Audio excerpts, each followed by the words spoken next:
Hi అండి. నమస్తే. అందరు ఎలా ఉన్నారు? ఈరోజు మనం వచ్చేసి కీసరగుట్ట అనే ఒక దివ్యమైన శైవ క్షేత్రాన్ని అయితే చూడబోతున్నాము. ఇది వచ్చేసి ఒక కొండ మీద అయితే ఉంటుందండి. అందుకే దీన్ని గుట్ట అని పిలుస్తారు.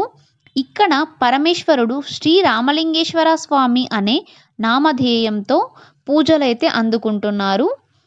అసలు అది ఏంటి అనేది అయితే క్లియర్‌గా మనం ఈరోజు ఈ వీడియోలో అయితే తెలుసుకుందాము. ఇక్కడ ఏమేం చూడాలి? ఆలయాన్ని ఎలా చేరుకోవాలి? ఈ టెంపుల్ యొక్క హిస్టరీ క్లియర్‌గా అయితే మనం ఈరోజు ఈ వీడియోలో అయితే తెలుసుకుందామండి. మీరైతే వీడియోని స్కిప్ చేయకుండా లాస్ట్ వరకైతే చూడండి. ఈ ఆర్చ్ నుంచి లోపలికి ఒక 5 కిలోమీటర్స్ ప్రయాణిస్తే కీసరగుట్ట క్షేత్రాన్ని అయితే మనం చేరుకోవచ్చు. హైదరాబాద్ నుండి 25 కిలోమీటర్ డిస్టెన్స్‌లో అయితే మనకి ఈ ఆలయం ఉంటుంది. ఈ ఆలయాన్ని చేరుకోవడానికైతే మనకు బసెస్, ఆటోస్ కూడా అవైలబుల్‌లో అయితే ఉంటాయి.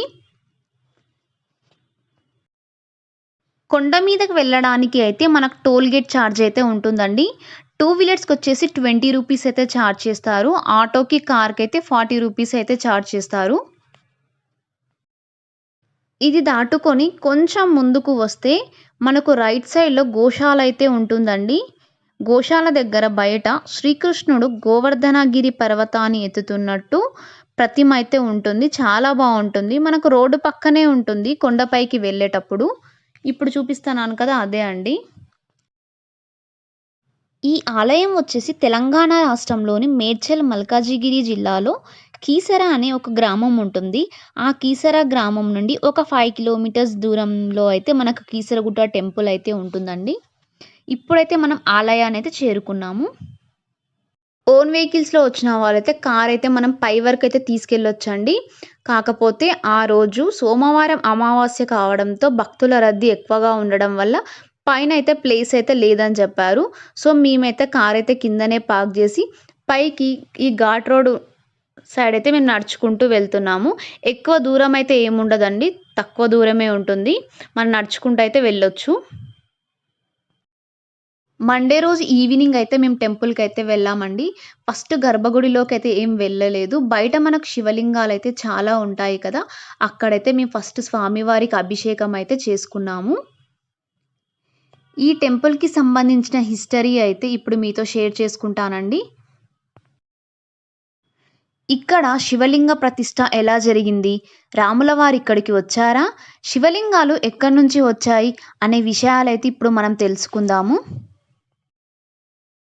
రాములవారు రావణుని చంపిన తర్వాత తిరిగి అయోధ్యకు బయలుదేరుతారు. ఆ బయలుదేరే మార్గంలో రాములవారు సీతాదేవి సమేతంగా ఈ కొండ మీదికైతే వస్తారు. ఈ కొండ మీద సేద తీరుతున్నప్పుడు ఈ కొండ యొక్క చుట్టుపక్కన ప్రాంతాలు, ఈ నేచర్ ఇదంతా రాములవారికైతే చాలా బాగా నచ్చుతుంది.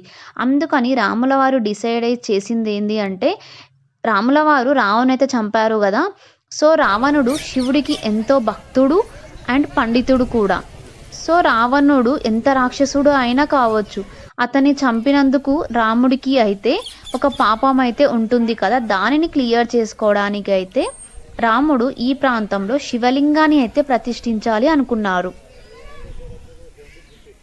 సీతాదేవి, రాములవారు, ఆంజనేయ స్వామి, లక్ష్మణులు అయితే ఈ కొండ మీదకైతే వస్తారు. రాములవారు డిసైడ్ అయిపోతారనమాట. ఇక్కడ ఎలాగైనా సరే శివలింగాన్ని ప్రతిష్ఠించాలి అని. హనుమంతులు ఎంత బలశాలియో మనకు తెలిసిందే. ఆకాశంలో కూడా ఈజీగా ఎగరగలుగుతాడు కదా హనుమంతుడు. సో, అందుకని చెప్పేసి వెంటనే రాములవారు హనుమంతుడిని అయితే పిలిచి నువ్వు వెంటనే కాశీకి వెళ్ళి ఒక శివలింగంని తీసుకురామని చెప్పేసి ఆదేశిస్తారు అన్నమాట.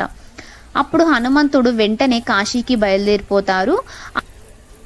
రాములవారు అనేక మంది ఋషులతో, మునులతో అయితే ఒక మంచి బ్రహ్మ ముహూర్తాన్ని అయితే డిసైడ్ చేస్తారు. ఆ ముహూర్తం మించకూడదు కాబట్టి హనుమంతుడు వెంటనే కాశీకైతే బయలుదేరిపోతారు. హనుమంతుల వారు కాశీకి చేరుకోగానే కాశీలో అక్కడ కొన్ని లక్షల శివలింగాలైతే ఉంటాయి. ఆ శివలింగాల్లో ఏ లింగాన్ని తీసుకురావాలో కన్ఫ్యూజ్ అయిపోయి అక్కడ హనుమంతుల వారైతే ఆలస్యం చేస్తారు. ఇక్కడ డిసైడ్ చేసిన ముహూర్తం వచ్చేసి బ్రహ్మ ముహూర్తం. ఈ ముహూర్తాన్ని దాటకూడదు కాబట్టి రాములవారు అప్పుడు ఏం చేయాలో అర్థం కాక వెంటనే రాములవారు శివుడిని అయితే ప్రార్థిస్తారు. రాముల వారు శివుణ్ణి ప్రార్థించినప్పుడు వెంటనే శివుడు అయితే స్వయంభూ లింగ రూపంలో అయితే ఇక్కడ దర్శనమిస్తారు. ఒక లింగ రూపంలో అయితే దర్శనమిచ్చారు. ఆ లింగాన్ని తీసుకొని వేదమంత్రాల సమక్షంలో ఇక్కడైతే ప్రతిష్ఠించారు. ఇక్కడ మనము గమనించవలసిన విషయం ఏమిటి అంటే, ఇక్కడ ప్రతిష్ఠించినప్పుడైతే హనుమంతుల వారు లేరు. హనుమంతుల వారికి అసలు తెలీదు కూడా. ఎందుకంటే హనుమంతుల వారు ఇంకా కాశీలోనే ఉన్నారనమాట. ఇక్కడ హనుమంతుల వారు రాకపోవడంతో శివుని చేత ప్రసాదించబడిన లింగాన్ని అయితే రాముల వారు ప్రతిష్ఠించారు. లింగాన్ని ప్రతిష్ఠించిన తర్వాత అప్పుడు హనుమంతుల వారైతే వస్తారు. హనుమంతుల వారు కాశీలో లక్షలో లింగాలనైతే చూసి కన్‌ఫ్యూజ్ అయిపోతారు.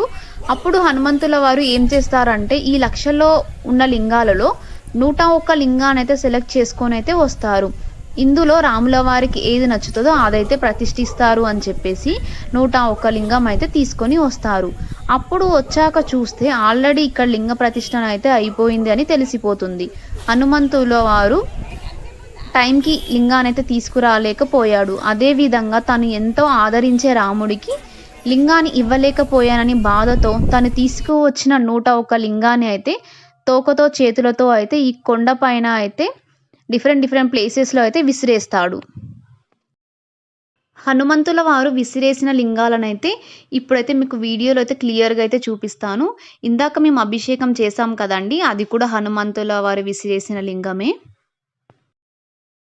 ఈ విషయాన్ని గమనించిన రాముడు అయితే హనుమంతుల వారి దగ్గరికి వచ్చి, "హనుమా నువ్వు శాంతించు." హనుమంతుల వారిని శాంతింపజేయడానికి అయితే రాముల వారు చెప్పింది ఏమిటి అంటే, "నువ్వు తీసుకొచ్చిన 101 లింగాలలో ఒక లింగాన్ని అయితే ఇక్కడ ప్రతిష్ఠిద్దాము. అదేవిధంగా నువ్వు తీసుకొచ్చిన లింగం ఇక్కడ ప్రతిష్ఠించబడుతుంది కాబట్టి హనుమంతుల వారి నాన్నగారి పేరు అయిన కేసరి పేరు మీదుగా ఈ కొండ అయితే వర్ధిల్లుతుంది" అని చెప్పేసి రాముల వారు హనుమంతుడికైతే వరమిస్తారు. ఆ కారణంగా ఈ కొండ పేరు వచ్చేసి కేసరగుట్ట. అది కాలక్రమేణా కీసరగుట్ట అని అయితే పేరు అయితే మారింది. రాముల వారు ప్రతిష్ఠించిన లింగం వచ్చేసి గర్భగుడిలో అయితే ఉంటుంది.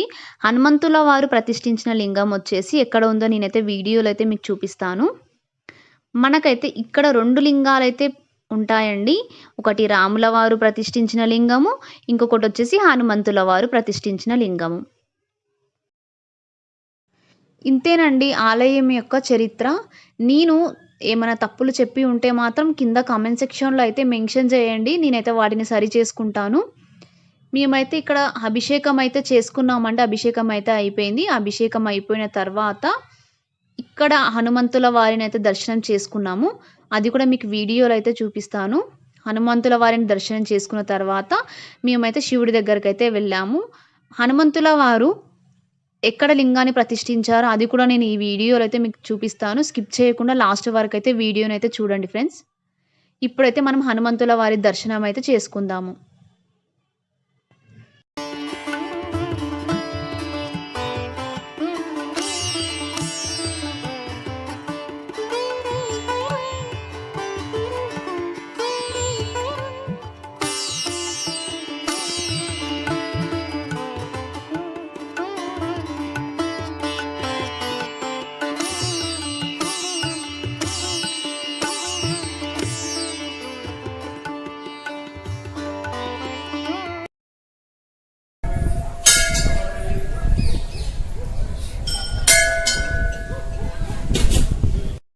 హనుమంతుల వారి దర్శనం అయితే అయిపోయిందండి మాది.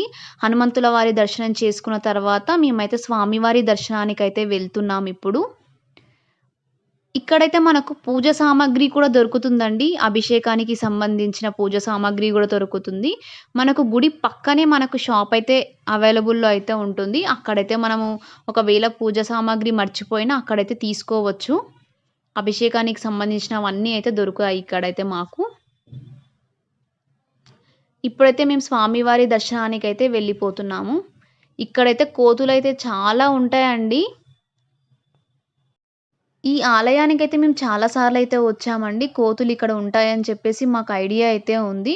అందుకే మేము వచ్చేటప్పుడే కొన్ని వాటి కోసం అయితే ఇట్లా బనానాస్ అయితే తీసుకొనొచ్చాము. అవైతే మనని ఏమైతే చేయవండి. మనం ఏదైనా చేస్తేనే అవి మన మీదికొస్తాయి అంతే గాని అనవసరంగా వాటినైతే ఇప్పుడైతే మనం స్వామివారి దర్శనానికైతే వెళ్ళిపోదాం ఇంకా. స్వామివారి దర్శనానికి వెళ్ళే ముందు ఇక్కడైతే మనకు ధ్వజస్తంభం అయితే ఉంటుందండి. ఆ ధ్వజస్తంభం దగ్గర వచ్చేసి మనకు నంది ఉంటుంది. ఇంకా కాలభైరవుడు కూడా ఉంటాడు. వారిద్దరినైతే దర్శించుకొని మనం స్వామివారి దర్శనానికైతే వెళ్ళిపోదాం ఇంకా.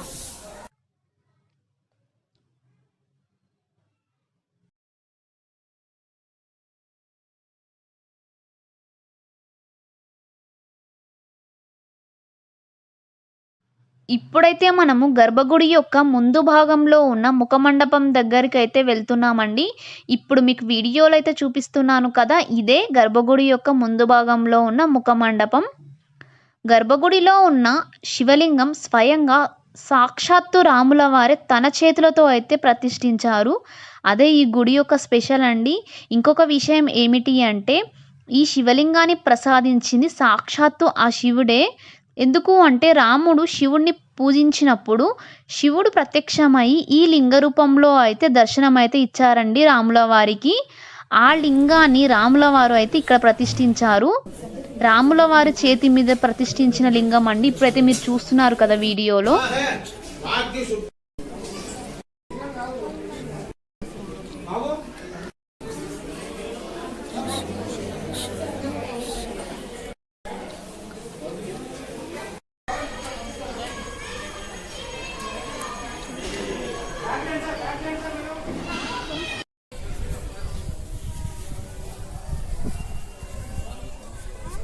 స్వామివారి దర్శనం అయితే అయిపోయింది కదా అండి.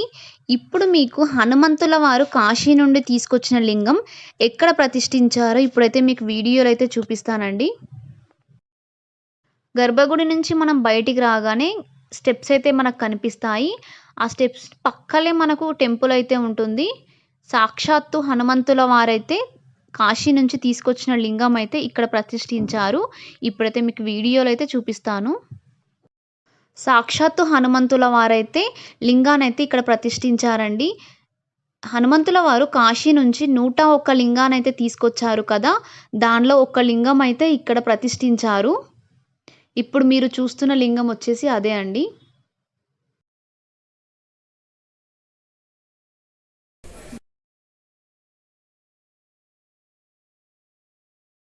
హనుమంతుల వారు ప్రతిష్ఠించిన లింగానైతే మనం చూసేసాం కదా అండి. హనుమంతుల వారు ప్రతిష్ఠించిన లింగానికి ఆపోజిట్‌గానే ఇప్పుడు మీకు చూపిస్తున్నాను కదా! ఈ మండపం దగ్గర అయితే మనము కార్తీక మాసంలో అయితే దీపాలైతే అక్కడ వెలిగిస్తాము. ఆ మండపం పక్కనే మనకైతే ఇక్కడ లక్ష్మీ నరసింహస్వామి, ఇంకా రాముల వారు, వారితో పాటు ఇంకా చాలా అమ్మవార్లయితే ఇక్కడ ఉంటారండి. ఇప్పుడైతే మీకు వీడియోలో అయితే చూపిస్తాను.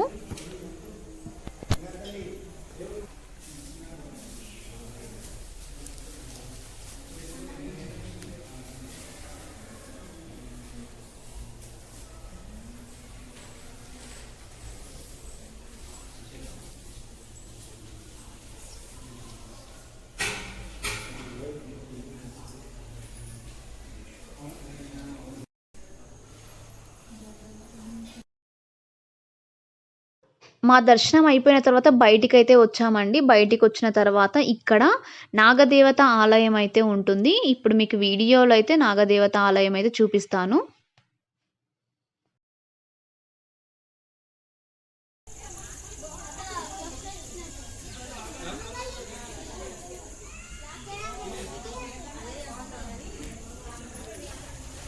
నాగదేవత ఆలయం పక్కనే మనకు ప్రసాదం కౌంటర్ అయితే ఉంటుందండి.